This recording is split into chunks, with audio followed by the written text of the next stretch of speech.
मवियाचा जागा वाटपाचा फॉर्म्युला ठरला। शिवसेना उद्धव बाळासाहेब ठाकरे पक्षाला 21, काँग्रेस 17, राष्ट्रवादी शरदचंद्र पवार पक्षाला 10 जागा। सांगलीची जागा शिवसेना उद्धव बाळासाहेब ठाकरेंकडेच तर भिवंडीची जागा राष्ट्रवादी शरदचंद्र पवार पक्षाकडे राहणार।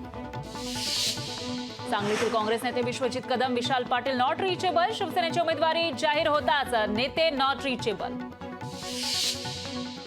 विशाल पाटील अपक्ष लढणार असल्याच्या पोस्ट व्हायरल। विशाल पाटलांच्या कार्यकर्त्यांकडून पोस्ट व्हायरल। आमचं काय चुकलं पोस्टमधून सवाल, तर आता जनतेच्या कोर्टात लढायचा पोस्टरवर उल्लेख। मोदी हे भेकड जनता पक्षाचे नेते, मोदींवरील टीका पंतप्रधानांवरील समजू नये। नकली शिवसेनेवरून उद्धव ठाकरेंचा मोदींवर हल्लाबोल। राज्याच्या राजकारणामध्ये 3.5 शहाणे दिसतात, त्या 3.5 शहाण्यांना भान देण्यासाठी आजच मुहूर्त निवडलाय। राऊतांची सत्ताधाऱ्यांवर टीका।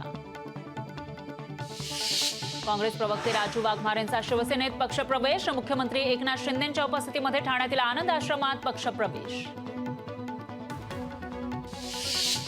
शिवतीर्थावर मनसेचा गुढीपाडवा मेळावा। राज ठाकरे काय भूमिका मांडणार याकडे राजकीय वर्तुळाचं लक्ष।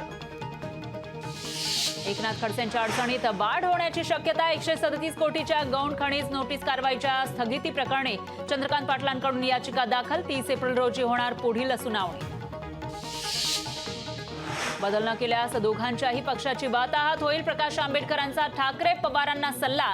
प्रचाराला सुरुवात झाल्यानं मवियाचा विषय संपवला, प्रकाश आंबेडकरांचं वक्तव्य। राज्यभरात गुढीपाडव्याचा उत्साह। मुंबई ठाण्यासह विविध शहरांमध्ये शोभायात्रांचं आयोजन। लोकशाही मराठीच्या प्रेक्षकांना गुढीपाडव्याच्या शुभेच्छा। लोकशाही मराठी ऐका, पहा, जागरूक रहा।